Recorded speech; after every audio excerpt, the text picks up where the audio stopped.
اور پھر اچانک کیا ہوا, اچانک ایک تیز ہوا آئی جس میں سے جو ہے وہ ٹھنڈک تھی, اولے تھے, اور کھیتی پر پڑے, اور کھیتی جو ہے وہ ساری تباہ و برباد ہو گئی. یہ ایک پکچرائز جو ہے وہ ایک مثال اللہ تعالیٰ نے دی ہے.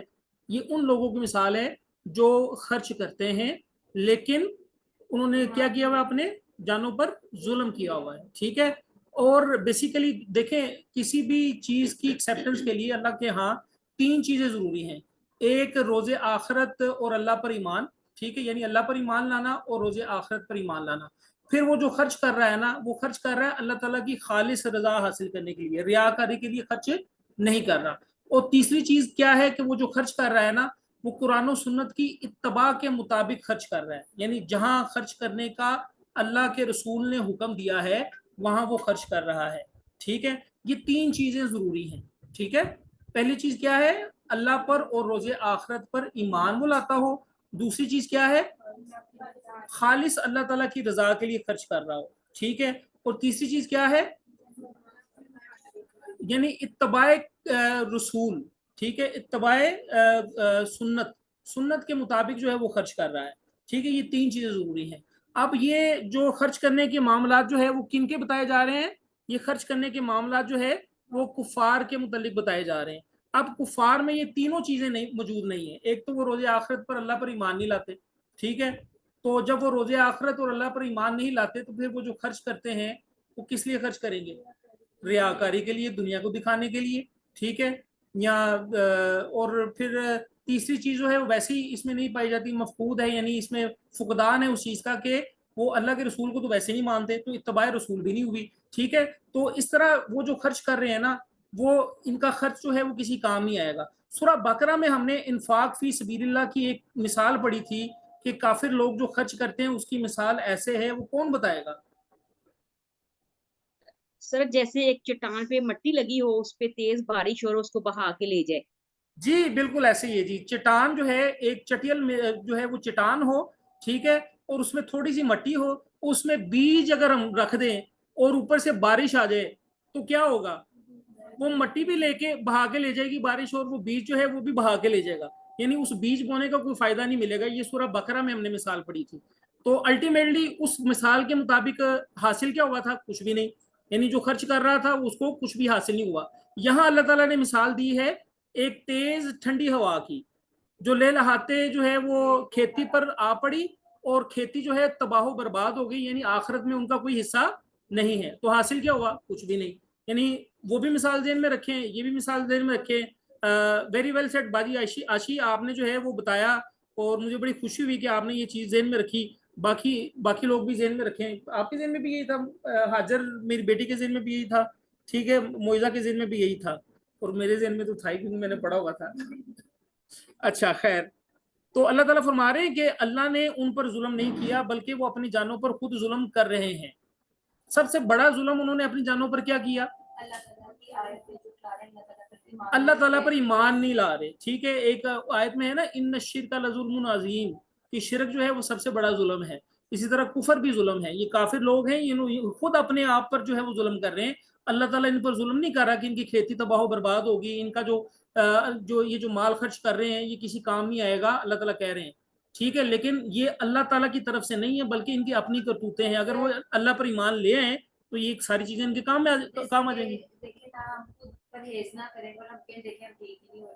ہاں ایسے میڈیسن نہیں دے رہا, یا ڈاکٹر نے ہمیں ڈاکٹر جان بوجھ کے نہیں چاہ رہا کہ ہم ٹھیک ہو, تو اس میں ہم اللہ تعالیٰ کو نہیں پوائنٹ آؤٹ کر سکتے کہ آپ ہمیں ہدایت نہیں دے رہے. بیسیکلی ان کا اپنا ہی وہ چاہت نہیں تھی کہ انہیں ہدایت ملے. ہم نے شاید پڑھا بھی تھا کہ ہدایت تبھی ملتی ہے جب ہمارے میں اس کی چاہت, جی چاہت ہو اور ہم خود کوشش کریں. ٹھیک ہے, جیسے دیکھیں ہدایت تب ملتی ہے جب بندے کو خود اس کی چاہت ہو اور بندہ کوشش بھی کرے. ٹھیک ہے, اور جیسے جنگ بدر کی ایک مثال میں میرے ذہن میں آئی ہے. جنگ بدر میں جو ہے وہ فرشتے نازل ہوئے مسلمانوں کی مدد کے لیے, لیکن پہلے میدان جنگ میں کون آیا, فرشتے آئے کہ مسلمان گئے؟ پہلے مسلمان گئے, پھر بعد میں اللہ تعالیٰ نے فرشتوں سے مدد کی. اسی طرح ہدایت بھی اسی کو ملے گی جو چاہت رکھے گا, جو کوشش کرے گا, پھر اللہ کی جو ہے وہ مدد اور نصرت آئے گی. ٹھیک ہے, تو یہ اللہ تعالیٰ فرما رہے ہیں کہ انہوں نے خود اپنی جانوں پر ظلم کیا ہے, اللہ تعالیٰ جو ہے وہ ظلم کرنے والے نہیں ہے. جی سمجھ میں آ گئی یہ آیت, آگے چلتے ہیں. یہ بڑی اہم آیت ہے. یہ جو ہے وہ مدینے کے کانٹیکسٹ میں بھی سمجھی جا سکتی ہے، اور آج کل جو ہے یہ بھی آج کل بھی آیت اپلیکیبل ہے ہم تمام مسلمانوں پر.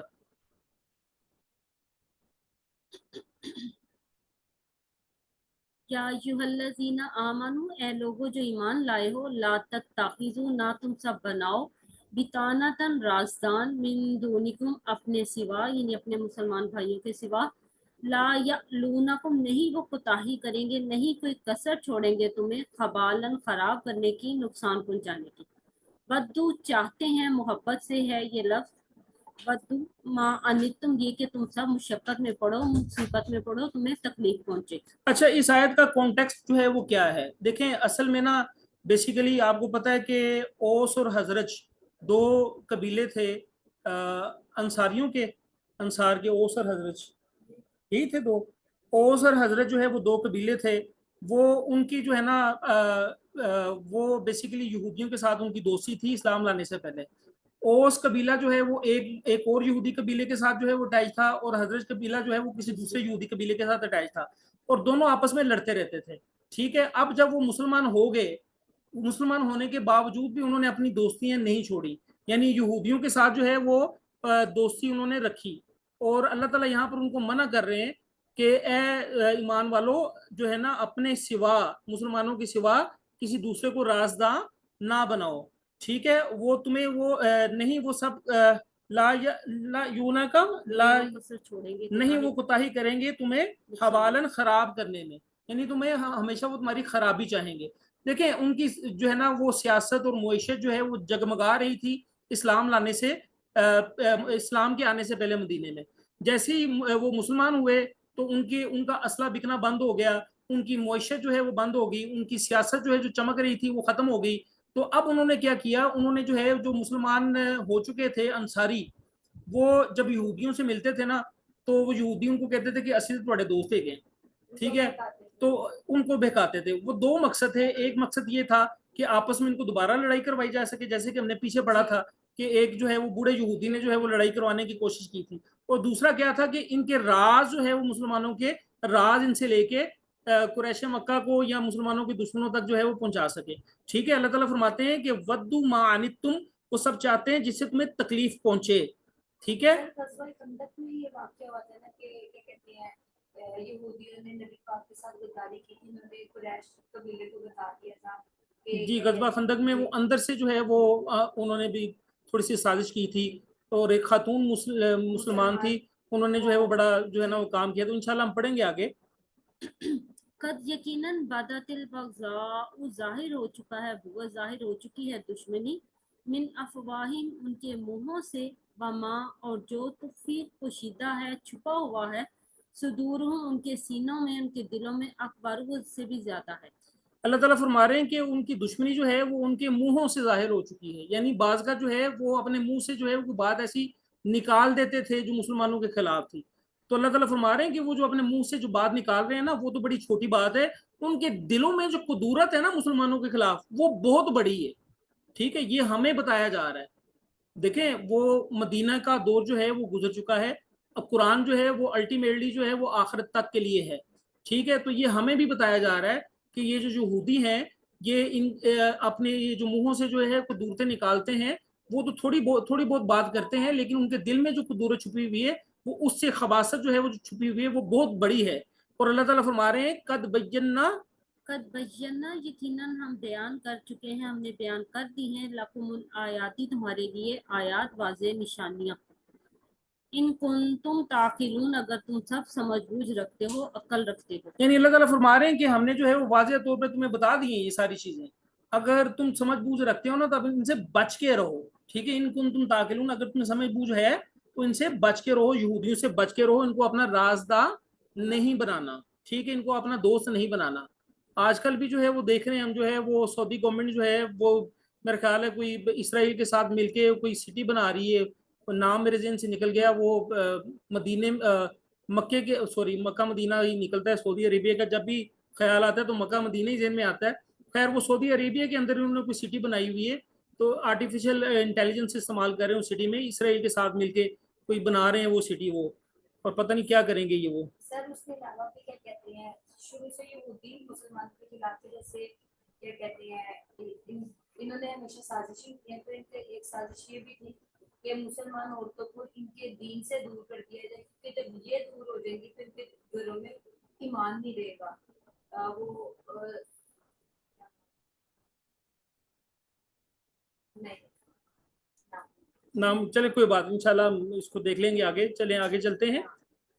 ہاں انتم اولائی، سنو تم وہی لوگ ہو کہ تحبونہم، تم دوستی رکھتے ہو ان سے، حب سے ہے محبت سے، ولا اور نہیں یحبونکم، وہ دوستی رکھتے تم سے، وتؤمنون حالانکہ تم سب ایمان رکھتے ہو بالکتابی کلہ، اس کی تمام کتابوں پر. جی اللہ تعالیٰ فرما رہے ہیں کہ جو ہے وہ تم جو ہے وہ ان سے دوستی رکھتے ہو، ان کو پسند کرتے ہو، ان سے محبت رکھتے ہو، ولا یحبونکم، لیکن وہ تم سے محبت نہیں رکھتے، وہ تم سے دوستی نہیں رکھتے، وتؤمنون بالکتاب کلہ، حالانکہ تم تمام اللہ تعالیٰ کی ساری کتابوں پر ایمان لاتے ہو. اچھا اب ہونا یہ چاہیے، دیکھیں ہم جو ہے وہ تورات پر بھی ایمان لاتے ہیں، انجیل پر بھی ایمان لاتے ہیں، ٹھیک ہے، ہم ان کی کتابوں پر ایمان لاتے ہیں، ٹھیک ہے، تو ان کو چاہیے تھا کہ وہ ہم سے دوستی کرتے، ٹھیک ہے، اور لیکن وہ قرآن پر ایمان نہیں لاتے، اور ہمیں چاہیے تھا کہ ہم ان سے دشمنی رکھتے، لیکن ہم نے کیا کیا، یعنی اس وقت کے جو مسلمان تھے، کچھ جو سادہ قسم کے مسلمان تھے نا، انہوں نے ان سے دوستی شروع کر دی. تو اللہ تعالیٰ فرما رہے ہیں کہ دلیل دے رہے ہیں کہ چاہیے یہ تھا کہ وہ تم سے دوستی رکھتے، لیکن تم جو ہے وہ ان سے دوستی رکھ رہے ہو، حالانکہ وہ تمہیں پسند نہیں کرتے. تو یہ الٹی گنگا جو ہے وہ بہ رہی تھی بیسیکلی، ٹھیک ہے. وَإِذَا لَقُوكُمْ، وَإِذَا لَقُوكُمْ، اور جب وہ سب تم سے ملیں، قالوا، وہ سب کہتے ہیں، آمنا، ہم ایمان لائے.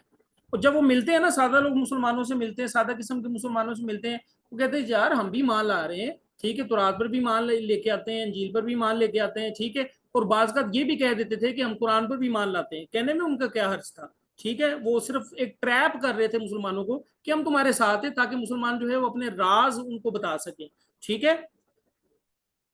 فَإِذَا خَلَوْا، اور جب وہ الگ ہوتے ہیں، علیحدہ ہوتے ہیں، عضو، وہ سب کاٹتے ہیں، اٹھاتے ہیں، علیکم الانامل، تم پر اپنی انگلیاں، من الغیظ، غضب سے، غصے سے.